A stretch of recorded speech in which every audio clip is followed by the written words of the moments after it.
The Age of the Robber Barons. When we consider the problems facing all of us in the world we live in, and when we grope and seek ardently to find solutions for these problems, many people find it difficult to believe that a free market offers the best possible alternative to what we have. The reason for this is that they have a fear of free market operations.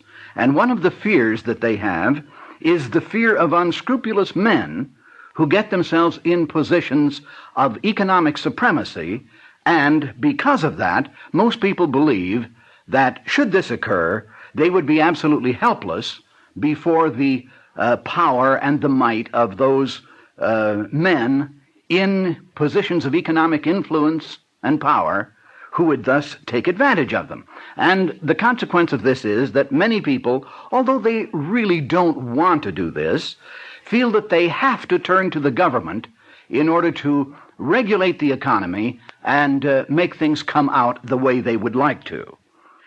In support of this fear that people have relating to the power and the bigness and the unscrupulousness of men in major economic positions, there is a period of time in our history that is referred to by a number of writers as the Age of the Robber Barons. And this period of time and the persons who rose to prominence during that time are often cited as a reason to justify the fear that people have of a free market. So it would be an important thing for us to examine that era to see just what did happen and to see what the robber barons did, the so-called robber barons, what they did and what they're accused of. In studying the age of the robber barons, we can set it down chronologically as that period of time arising after the Civil War, probably about 1875, and continuing on up in general to about 1910. Actually, in some respects, the age of the robber barons continues today.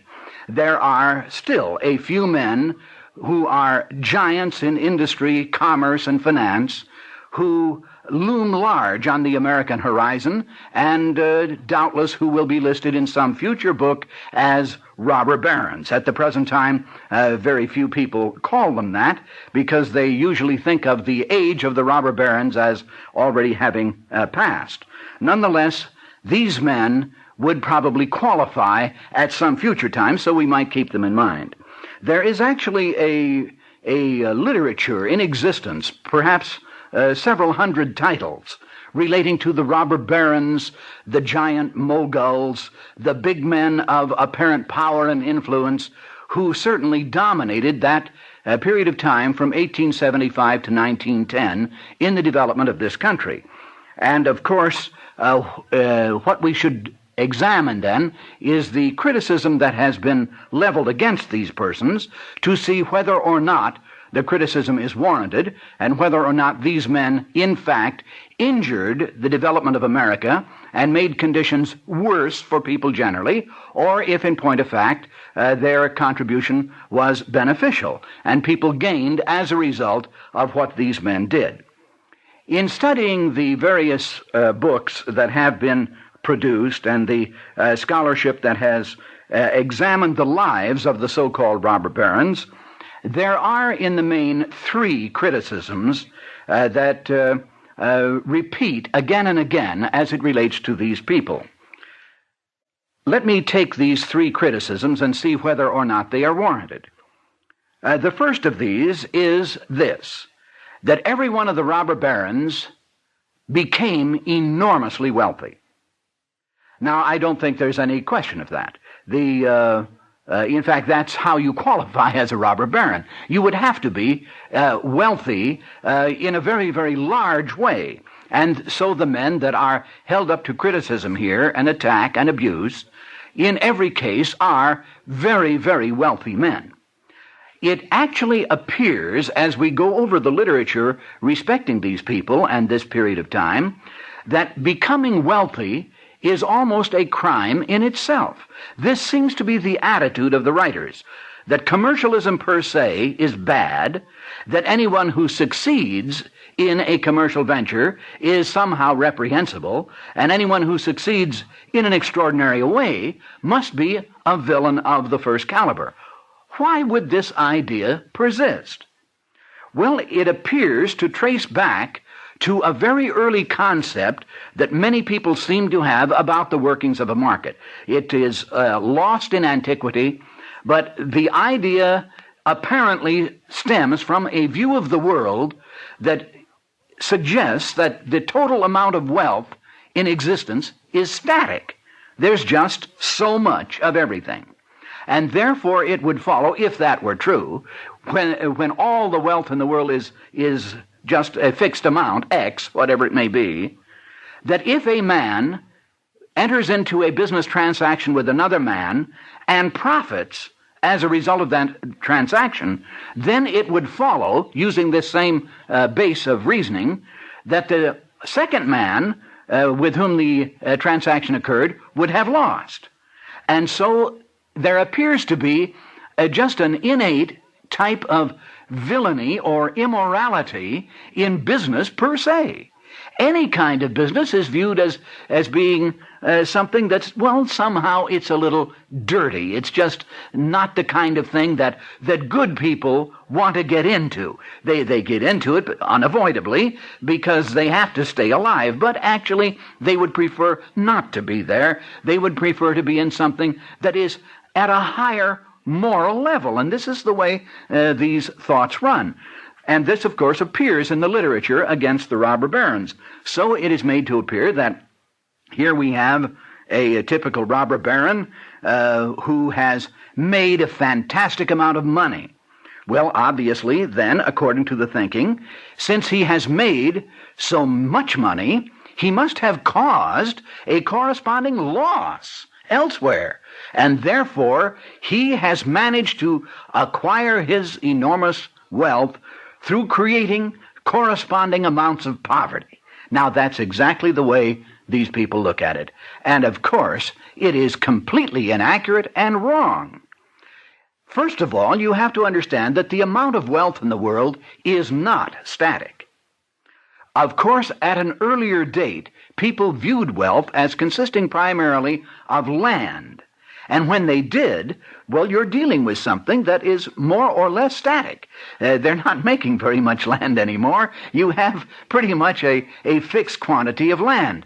But that is not the only kind of wealth that exists. The land can be improved, and whatever is added to the land becomes additional wealth. And then the goods, the personality that human beings have learned how to produce and create and manufacture, all of these things become wealth. And so the amount of wealth in the world is constantly increasing. Take for a moment and go back in your mind to, say, the time of Henry VIII in England. Henry VIII, one of the great Tudors, was a very, very powerful man, a virtually what could be called an absolute monarch, a total monarch. He would accept no check from church or even from his advisors. He simply was an autocrat doing pretty much as he pleased. Now, it is obvious that Henry VIII had the best of everything that was available at that time. Whatever he wanted, he took. And yet his standard of living would have been at a lower level than the standard of living of today's production line worker in an average factory or mill in this country. Henry VIII lived a relatively miserable life by our standards. He never slept in a comfortable bed. He never had a balanced meal. He never was comfortable in a room with central heating. He never had indoor plumbing. Well, that's never is too strong. Actually, he did have indoor plumbing finally at one point, but as far as hot and cold running water is concerned, so he didn't have that as a rule. He caught most of the diseases that were available. He never had an adequate adequate medical examination. He never rode in an automobile or saw a bicycle, much less an airplane, or even conceived that such things were possible. He never attended an opera or a decent concert. He attended concerts, but by our standards, they were pretty shoddy affairs. His clothing was not properly made. He never saw television or a moving picture show. This man was deprived by our standards, and yet he had the best of everything. Now, take a look at Henry VIII and then view our own period of time.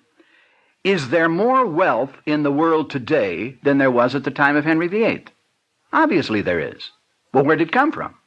If the total amount of wealth is static, then there could be no more wealth now than there was at the time of Henry VIII.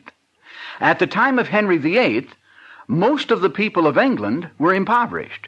Probably 90% of the people of England didn't have enough to eat. Today, most of the people of England have enough to eat. Where did that additional food come from, that additional wealth? Clearly, what has happened is that when human beings apply their brains and their energies to the products of nature and put the pieces together correctly, they produce wealth, and we all have more. Now, this is a point that Adam Smith saw in his work, The Wealth of Nations, but it's a point that many people simply don't understand. When a free exchange occurs in a free market, both sides to the exchange profit. Because, assuming a free market, the exchange will not occur unless each party to the exchange would rather have the exchange occur than not, because anyone who wants to can voluntarily withdraw at any point. So exchanges only occur when, in the mind of the party to the exchange, it is to his advantage to culminate the exchange. That's why they occur. So in point of fact, here we have these so-called robber barons becoming enormously wealthy, which they did, but they did so in process of making exchanges with other persons who gained at the same time they did. Now that's a hard thing for people to understand, but that's the truth. In any kind of exchange, assuming a free market, and at the time we're speaking of, the market was far more free than it is today. At that time, the people who purchased the goods or the services offered by the robber barons became wealthier as a result of those exchanges, just as the robber barons did. So although I will have to admit that every one of the robber barons who has been accused of accumulating great wealth I could stand here and say that accusation is justified. Nevertheless, I would say it's not a criminal accusation. It's a good thing. Our problem in this country is that we don't have enough wealthy people, not that we have too many. And of course, the idea, and it is an absurdity if you look at it, the idea that a person can become rich by exploiting people who have nothing is clearly fallacious. How can you make profits off somebody who hasn't anything to begin with? This is take a number of people and assume that they have nothing, and then you take something away from them. How can you take something away from them if they haven't got anything? Clearly, that's not so. And yet that's the general feeling, and that's the general tone of most of the literature aimed at criticizing the robber barons. It is said that they exploited the poor and got rich by taking something away from those who didn't have anything to have it taken away in the first place. And that's clearly ridiculous. But this is what you find in the literature. So that's the first accusation. The robber barons got wealthy, let me admit it. The second accusation that is brought forward is that every one of the robber barons fundamentally tried to become a monopolist. He sought to corner the market in his own favor and drive everybody else who was competing with him out of business. Well, in examining the behavior of the men who lived from 1875 to 1910 and are called robber barons, I'm going to have to plead in favor of that accusation too. I think they did. I think every one of the robber barons was definitely engaged in trying to become as monopolistic as he could. I think that's true. As a matter of fact, I'll go beyond that. I think that virtually all businessmen would like very much to work so well at their business that they would make it very difficult for their competition, and maybe secretly, way down deep inside, they'd like to drive their competition right to the wall and put them out of business. I think that's true. I'm perfectly willing to accept that concept. I think it's true that any good businessman has enough confidence in himself, and he knows what he's doing well enough and can do it well enough so that he feels he's got a reason to attract customers, and that the reason that he has for attracting customers is valid enough so that he wants to get most of the customers coming his way, if not all of them, because he feels he can do a better job. So let me confess then, on behalf of the robber barons, that this is what they were trying to do. The interesting thing is that it doesn't matter. Because if you have a free market, the competitive factors are so dominant that even though these men may very well have sought monopolies, not one of them ever got one. They tried, but they never made it. So if you have a free market and you have big men engaged in very, very keen competition, and that's what we had during the so-called age of the robber barons, you don't have to worry about the people becoming monopolists, assuming that they're limited only to a free market operation, because here you had a case where, admittedly, the government did not intrude, at least it didn't begin to intrude particularly until around 1890. So you have 1875 to 1890 with very little government intervention, and during that time you have these men striving to become monopolists and doing their best to become monopolists, and there is no government intervention, and these men did not become monopolists, in spite of the fact that they tried.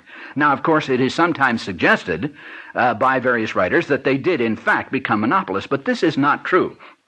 I'll touch on one or two of them specifically in a moment to show that the accusation against them as monopolists is invalid, although certainly it is not invalid if we're talking in terms of intention. Every one of these robber barons, I'm sure, intended to become a monopolist. Now, the third accusation that is leveled at these same men, this is not a constant accusation, although most of them have it laid at their door, and that is the accusation that they had bad taste.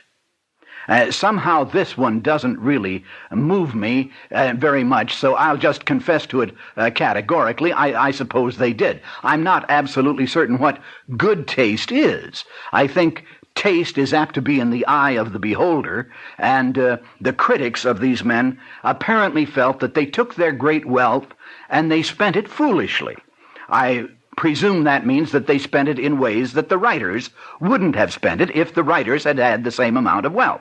Be that as it may, it is clear that some of these so-called robber barons had a very large penchant for spending money on frivolous things. That is, they would give parties that were lavish and expensive, and they would sometimes have 2 yachts when one would have sufficed, and they would have rococo mansions and dress in bright colors and spend considerably more on themselves personally than was absolutely necessary. And somehow that fact fails to move me to tears. I'm not really distressed by it. It seems to me that a man who goes out and earns his own money and who wants to be foolish with it has better taste than the man who may, from an artistic sense, have impeccable taste, but he steals my money in order to express it. Somehow I have a lot better feeling for the so-called robber barons who earned their own money and didn't steal it, even though they may not have expressed themselves with the expenditures that they undertook, as you and I might have. Nonetheless, I can't get excited about it, whereas I can get a little bit perturbed at men in government who have a license to take some of my money away, and then even though they may spend it with a very educated and very refined sort of taste being expressed, somehow that doesn't impress me. So, again, I can't fault the so-called robber barons on these points. But those are the 3 points that are usually named. 1, they attain great wealth. 2, they sought monopoly, and 3, they had bad taste. Now, to those accusations, I'm going to add a 4th. Now, most of the literature in this area does not mention this as a negative factor, although, of course, the facts in the cases are recited. But here is the negative factor that I see that applies to these men. Not to all of them, but to a great many. And that is that when they tried to obtain monopolies in the free market and found that they could not do so, that the market itself, so long as it is free, is competitive, and therefore they didn't have a chance of getting a monopoly, then we find one after another of these big men, these so-called robber barons, turning to the government to try to get laws passed that would place them in a privileged position so that they could take advantage of their competition. Now, when that happens, I give these men a bad mark, because that is not the way a free market should work. A free market should be what the name implies, a market that is free of restraints. And that means that it will be a competitive market, and that everybody in it is going to have to compete at the same level with everybody else.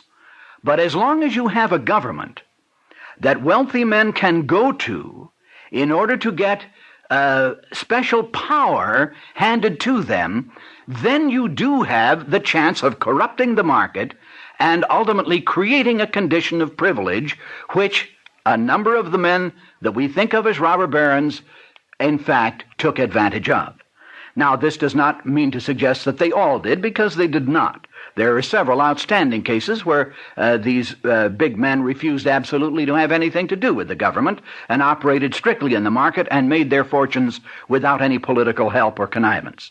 And I applaud them unceasingly, even though they may have tried to get a monopoly that never came close. But the ones that came closest were the ones that went to the government for help. And, of course, that I view as reprehensible, whether they became wealthy or not as a result.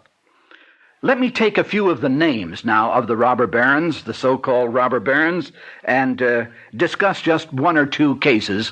There is, of course, and we have to begin the list with John D. Rockefeller. He is the number one bad boy in American economics. His name has become a household word of anathema, in a sense, so we must take a look at him and Standard Oil. And then, of course, there was Carnegie and Vanderbilt and Morgan and Jay Gould and a fellow named Jim Hill, and Henry Ford is often brought in. There are just a number of men who became prominent, wealthy, important focal points of wealth and power in the economy, and who have been tabulated, you see, as these robber barons, so-called. Well, let's take Rockefeller as a case in point. Rockefeller's worst critics admit at the outset that here is a man who is scrupulously honest. That's an interesting point. They take pains to point out that John D. Rockefeller never misplaced a penny. His books were immaculate. He accounted for everything that he ever touched. No one has ever faulted him on any charge of dishonesty. There is no question that Rockefeller became wealthy.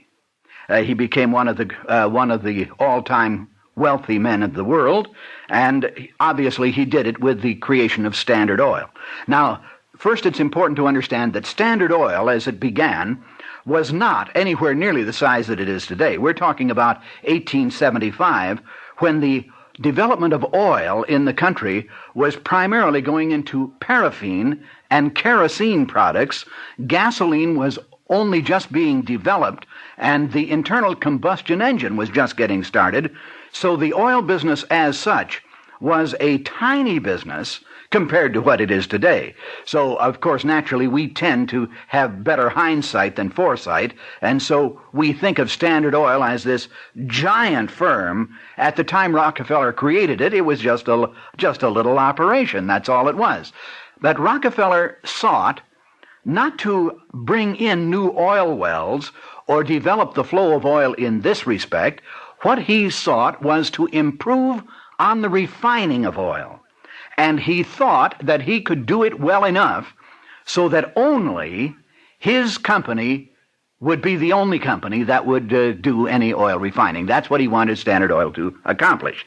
So he set out to do it, and of course, later on, as you know, Standard Oil was cited by the antitrust people, by the Justice Department, and a trial ensued, and Standard Oil was found guilty of monopoly practice and was, at this point, fined and broken up into a number of subsidiary companies. Incidentally, it was broken up exactly the way Mr. Rockefeller had planned it.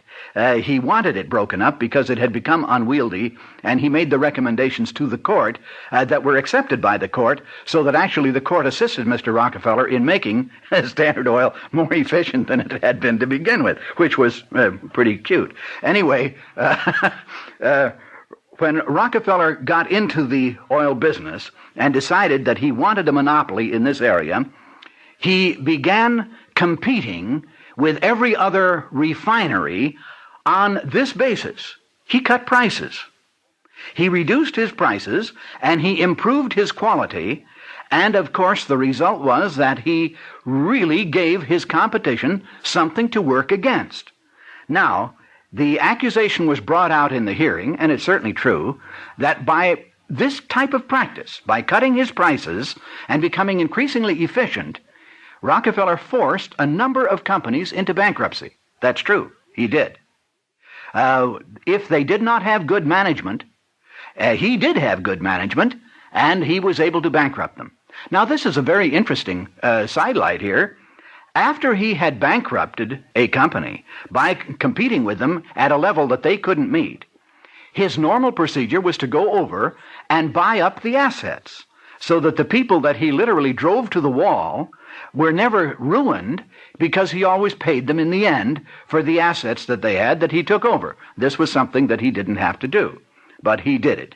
And an interesting comment there is the fact that Rockefeller bought up one man 11 times. This man just went back into business again and again, and he retired quite wealthy simply through processes of having Rockefeller buy him out. Now, the interesting thing, and this appears in the antitrust proceedings, that in the face of Rockefeller competition, when it was as tough as it could be, a number of companies were gaining ground on Rockefeller, and he was not only not defeating them, he was not able to defeat them, and they prevented him from having a monopoly at all. And they did it in the free market, not with any government help. So there is the story of Rockefeller. I wish there were time to get into some of the other stories, but if you'll examine this area with an open mind, I think you'll see that the men called robber barons did a lot more good than they did harm. Wealth is not reprehensible per se. I would certainly recommend that wealthy men don't run to the government for things, but if they operate in the free market, we haven't anything to fear from men, no matter how competitive they are in their various economic pursuits. Thank you.